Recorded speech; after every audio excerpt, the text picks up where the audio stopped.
This is part 2 of the spectroscopy interview with Rohit Bhargava. In this part, Bhargava discusses how his work can impact disease diagnosis and progression, and the next steps in his research. To hear Bhargava discuss how he got started in vibrational spectroscopic imaging, the theoretical understanding of light propagation, and the challenges he faces in his work, listen to part 1. In your presentation, you demonstrated real-world examples of breast, prostate, and colon tissue. Do you think this research will ultimately have an impact on disease diagnosis and progression?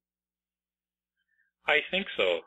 We have some evidence now to show that there are major effects when you start to look at tissue that you can't really ignore when you record data in an IR microscope.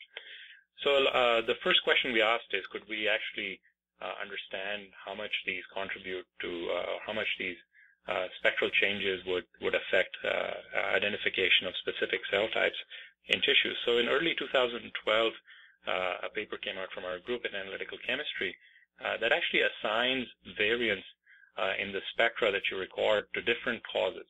So it assigns it to biologic variance, to disease, to differences between cell types, and most importantly, to variance within the same sample for the same cell types from the same patient. And that, we believe, comes from optical effects that include the effect of morphology and chemistry on the recorded data. For some indices in the spectrum, that effect was not dominant. But then we saw for a large number of actually spectral indices, the coupling between the structure and chemistry gave us data that had high variance. So if that variance can be reduced, then perhaps the data become more reliable and allow us to make diagnoses which aren't possible today, or make determinations of cell physiology that are not possible today.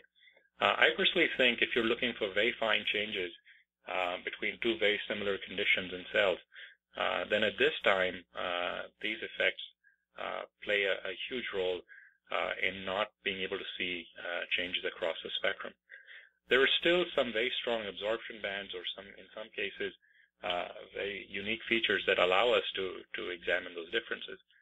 But the number of such features goes down tremendously if we don't decouple the effect of morphology from the recorded data.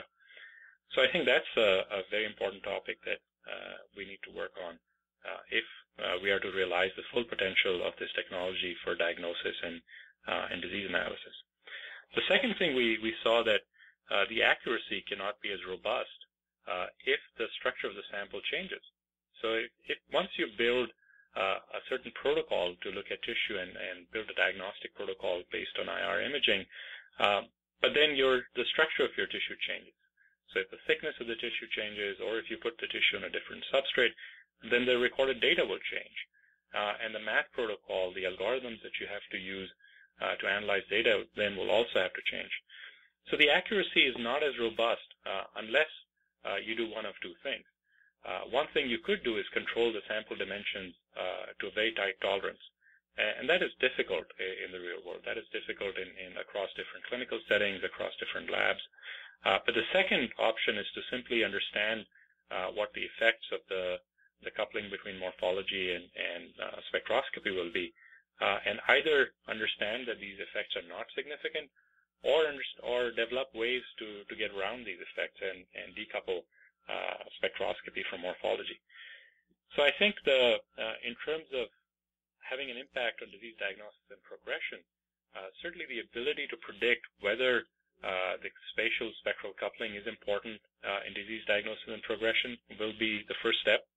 But the second step would be to actually design perhaps new instruments, but definitely new algorithms, and maybe combinations of the two, to obtain spectra that are free of the effects of morphology, and as well as obtain the true structure that is free from the effects of spectroscopy as well. So with these two directions, I think there will be impact. The magnitude of that impact, or the quantitative estimate of that, I think remains to be seen. What are the next steps in your work on this front? So our focus at this point is to completely develop the theory and make it practical for implementation in many other labs by making the computational side of it more rapid. So we are making approximations. We are coming up with new computational algorithms now that utilize the theory for specific cases so that many more people can actually estimate what are the effects for their particular samples. We also are trying to extend our work to completely understand all aspects of instrumentation and all structures of possible samples that we would like to work with in a combined manner. And this is already starting to yield some dividends. So for example, there's a paper out in the January issue of Applied Spectroscopy this year on developing new instrumentation that is high-performing, that sort of follows up from our older work. In this particular instance, what we can do is design a microscope that provides us the maximum amount of information that is possible from that sample. And this has its genesis in the same theoretical formalism.